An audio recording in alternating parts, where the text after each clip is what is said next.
By 1999, DMA design had shaken up the industry with Grand Theft Auto. The game was a commercial success, and DMA didn't want to simply repeat the formula for the next game. They wanted to define it. And while the top-down perspective would remain, the sequel introduced features that would become the DNA of the GTA franchise as we know it. That sequel was Grand Theft Auto 2. My name is OneHip, and thanks for clicking on this video. GTA 2 was my introduction into this iconic series, and I played the heck out of it in 2000, when I got it as a Christmas present alongside my new PlayStation at the time. It was a joy and a real eye-opener returning to this game many years later. In this retrospective, I'll be exploring GTA 2's background, gameplay, features, level design, audio, and legacy, and how this often overlooked sequel created the modern GTA formula. This is Grand Theft Auto 2.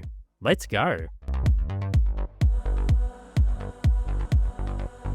GTA 2 was once again developed by Dundee-based studio DMA Design under the name Estola e Motor, if I pronounced it correctly. However, the name was changed to Grand Theft Auto 2 after concerns that the game's name could affect sales internationally. Production was much more ambitious this time around, with an 8-minute live-action short film called GTA 2 The Movie being developed alongside the game, which was filmed in New York City. The film serves as the game's intro, and it showcases the exploits and eventual downfall of playable character Claude Speed, a freelancer working for several criminal syndicates in Anywhere City, a semi-futuristic American metropolis. This isn't the same Claude that would feature in GTA 3, but the film is notable for being based on a screenplay written by Rockstar co-founder Dan Houser, who would become the primary creative force behind future GTA and non-GTA titles for decades to come. The film was free to watch on Rockstar's website at the time of release. GTA 2 was released on October 22nd, 1999 for PlayStation and Windows, with a Dreamcast port released on May 1st, 2000, and a Game Boy Color version released in December of that same year, once again developed by Tarantula Studios. The PC version would be re-released on Steam in January 2008 and delisted several years later, and until 2013, both GTA 1 and 2 would be free to download and play on Rockstar's former Classics website. While the game went platinum in the UK and sold over 2 million copies, it fell short of the first game's total by around 1 million units. Critical reactions for the console and PC versions were mixed, with reviewers noting similar graphics and gameplay to the first game, but praised its deeper level and mission design and new features which would become core pillars of the GTA formula going forward. The satirical radio stations and parody commercials were also heavily praised, marking the birth of GTA's signature commentary on American life. You've gone soft. That's why sex and reproductive systems have produced Perk Up, a new weapon in the fight against Flopsy.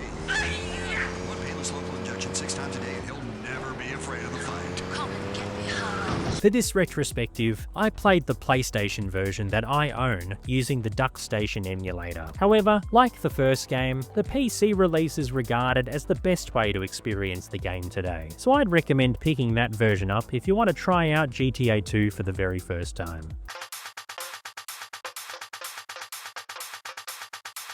Unlike the first game, GTA 2 is set in a single sprawling metropolis called Anywhere City, split across 3 districts: downtown, residential, and industrial, each acting as its own level with its own neighborhoods. Before you're dropped in, you create your player name and select the area, with later areas being unlocked after reaching target cash scores. You can also take part in bonus areas, with frantic mini-games, such as killing as many NPCs as possible with a machine gun, or destroying as many ice cream vans as possible with vehicle-mounted weapons within a time limit. These were my favourite part of the game. The controls are pretty much the same as GTA 1, but with some functions remapped and noticeably tighter. A key addition is the ability to jump, which becomes essential when evading police. And of course, burping and farting make a return.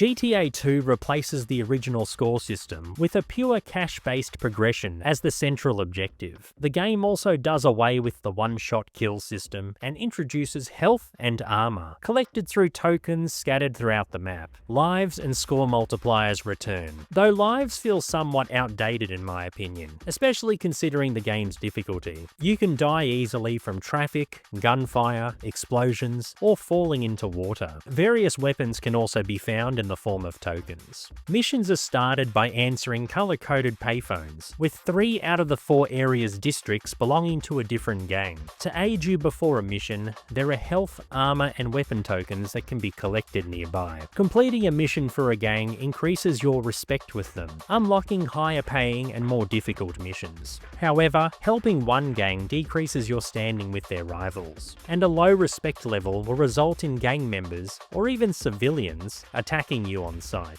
The downtown area of Anywhere City sees you doing work for the Zaibatsu, the main syndicate in the game who is featured in all 3 areas, as well as the Looney Gang and Yakuza. The residential area sees you working for the Rednecks and SRS scientists, while the industrial area sees you getting involved with the Russian Mafia and Hare Krishna. I guess DMA felt bad for the Hare Krishna you can kill in GTA 1, so they made them an armed gang in this one. Each gang has its own territory, architecture, and personality, ranging from asylums for the Looney Gang and trailer parks for the Elvis-loving rednecks, to a laboratory for the scientists, and a temple for the ironically peace-loving Hare Krishna, all showcasing GTA's satirical take on American culture. This faction and respect system is one of GTA 2's most important innovations, laying the groundwork for the open-world choice and consequence mechanics seen in later titles. GTA 2 features a huge variety of vehicles, including civilian and gang cars, buses, limousines, emergency vehicles, SWAT vans, tanks, and industrial haulers. I loved driving fire trucks, which have a spray gun attached, which is modified into a flamethrower in a later mission. Vehicles take damage, catch fire, and eventually explode, but in a nice touch. Small flames won't instantly destroy your car like in later GTA games. Controls feel smoother than the first game, especially when driving or firing weapons. Alongside classic weapons like the pistol, flamethrower, and rocket launcher, new additions include dual pistols, shotguns, Molotov cocktails, grenades, silenced SMGs, and the electro gun, a futuristic ray gun that turns enemies into fried husks. Interestingly, there are no motorbikes that I could find, but after the bad time I had riding those in GTA 1, I'm glad DMA didn't bring them over.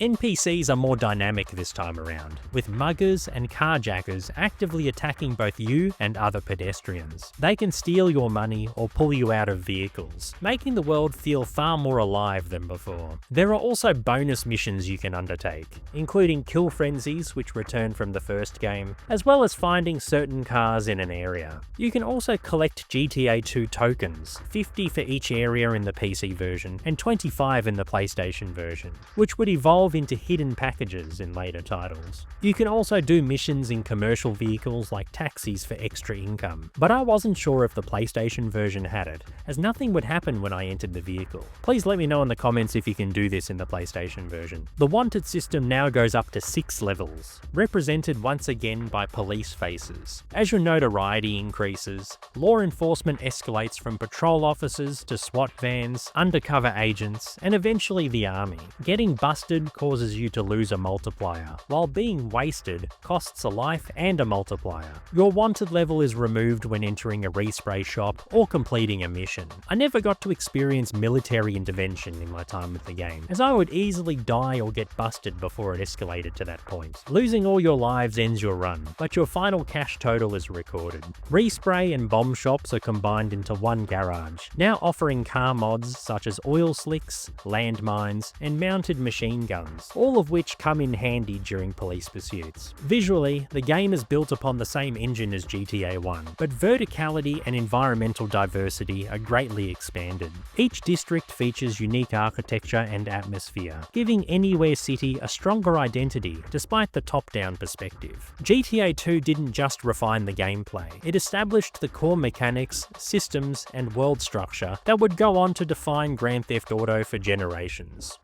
Thank you for still being here with me. If you wish to see more retrospectives like this one, as well as gaming video essays, be sure to subscribe so you don't miss out on new videos. I truly appreciate your support. Anyway, let's explore GTA 2's features and level design. GTA 2 expanded beyond simple mission-based progression by introducing systems and features that would become fundamental pillars of the franchise. The game's options menu allows you to adjust audio balance, controls, screen position, and view credits. The PC version even included online multiplayer, complete with unique maps and item locations, an innovation that wouldn't return until GTA 4 almost a decade later. Meanwhile, the Game Boy Color port allowed players to choose from 6 different characters, echoing the character selection system from the original GTA. Anywhere City is diverse and visually distinct, divided into 3 districts. Downtown, a commercial hub with skyscrapers, tight alleyways, and dense traffic. Residential, including suburban houses, parks, and research labs, which gives this district a more open and organised layout. And industrial, which includes factories, power stations, and heavy industry, which creates a bleak, hostile environment. Navigation is guided once again by arrows, pink for mission objectives, and colour-coded markers for gang missions. These visual cues, combined with gang hostility in certain areas, made it much easier to orient myself compared to the first game. If a gang starts shooting at you, then it's a clear sign that you're on the wrong turf. One of GTA 2's biggest evolutionary steps was the introduction of verticality. You can access rooftops, mezzanines, and elevated platforms to reach payphones, hidden pickups, mission objectives, and vantage points. Falling from heights won't kill you outright from what I experienced, but it does reduce your health. While the driving controls feel more responsive than the first game, the top-down perspective still caused me issues. Even when switching back to the intended 4:3 aspect ratio for my gameplay footage, the low field of view meant that I regularly crashed into other vehicles, often resulting in my car catching fire. Undercover areas removed Claude's character model entirely, replacing him with an arrow, making it hard to see what's going on due to the camera angle. Despite these limitations, they never ruined the experience. They're simply remnants of the top-down era that GTA was about to leave behind. GTA 2 didn't just build a bigger world. Rather, it began shaping how that world felt, and nowhere is that more clear than its sound design, where Grand Theft Auto finally found its voice. One of the most important innovations in GTA 2 was the audio. This is the game where the franchise truly found its voice, setting the tone for every GTA title going forward. GTA 2 significantly expanded the radio system introduced in the first game. Each area features 5 radio stations, and while only the PC version allows you to change stations manually, the inclusion of music variety, gang-affiliated broadcasts, and in-world advertisements marked a turning point for the series. Stations like Head Radio returned from the original game, but new themed stations are also introduced, many of which are directly tied to the gangs that control specific territories. For example, driving through Zaibatsu areas will tune your car to corporate propaganda. Entering another gang's turf might switch you to a completely different broadcast, reflecting the culture and personality of that faction. And driving emergency vehicles triggers police and dispatch chatter, replacing traditional music with immersive radio-style communications that enhance the chaos of a pursuit. The soundtrack is surprisingly varied, featuring genres like hip-hop, electronic and dance music, drum and bass, and rock. This wasn't just background music though, it was world building through audio. Each district's musical tone helped establish its atmosphere, signaling to the player that they were in the presence of a different power structure. This dynamic layering of music is where the GTA franchise truly began to distinguish itself from other open world games of that era. GTA 2 is the first game in the series to feature radio DJs and spoof commercials, setting the stage for the franchise's trademark satire. These ads parodied American consumerism, corporate greed, fast food culture, and automobile obsession, subjects that would become deeply embedded in the series' identity from GTA 3 onward. And while GTA 2's stations are still primarily music-focused, the inclusion of spoken content laid the groundwork for the talk radio format that would become one of the series' most iconic features. Against City very bad today, so use Oxys Pure. Compete, Ronnie. Turn into a Flommy. Do you need a go-anywhere wagon? You bet. A fanny magnet women just can't avoid. Right on. You need Land Rover. NPCs have also become far more reactive. Civilians will shout in fear if you start attacking people or firing weapons nearby. This is one of the earliest examples of ambient dialogue reacting to player behaviour, helping bring the world to life long before full 3D environments were introduced. With radio satire, reactive NPCs, and gang-controlled broadcasts, GTA 2 wasn't just a top-down crime game anymore. It was a living and speaking world. And it was these elements that transformed the series from arcade chaos into a commentary on culture at the time.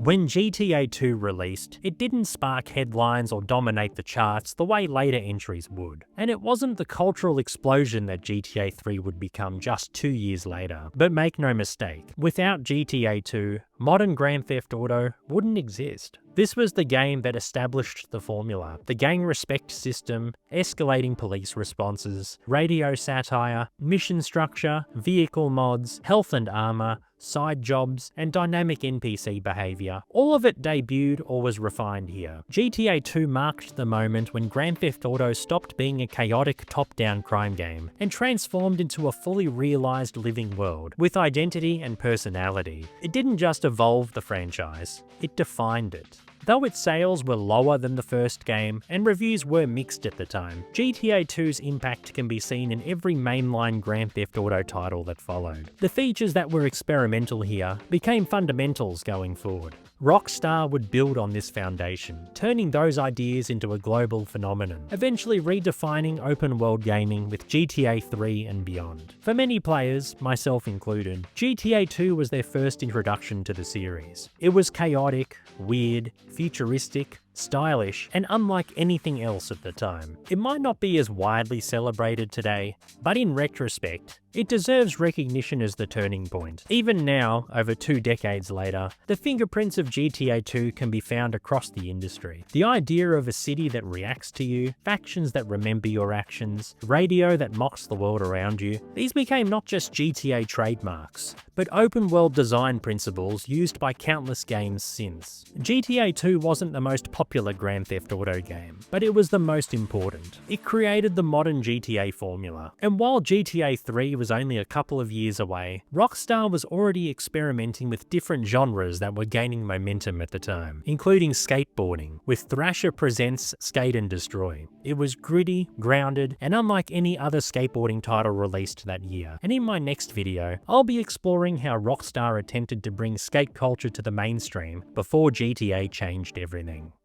Thank you so much for watching. Was GTA 2 your first game in the series? If it wasn't, then which one was it? Let me know in the comments. If you enjoyed this video, be sure to give it a like and subscribe to the channel so you don't miss out on upcoming content. And while I'm not able to buy GTA 2 on Steam anymore, I can still buy other PC games from Fanatical. They offer officially licensed Steam keys, often with serious discounts. So if you're planning to grab your next PC game or bundle, consider using my affiliate link in the description. It won't cost you anything extra, and it directly supports the channel so I can keep making videos like this. Thanks for your support. Thanks also to my current channel members for supporting me further. There are links to this and my Ko-fi donation page in the video description. My name is OneHip, and you have a good one.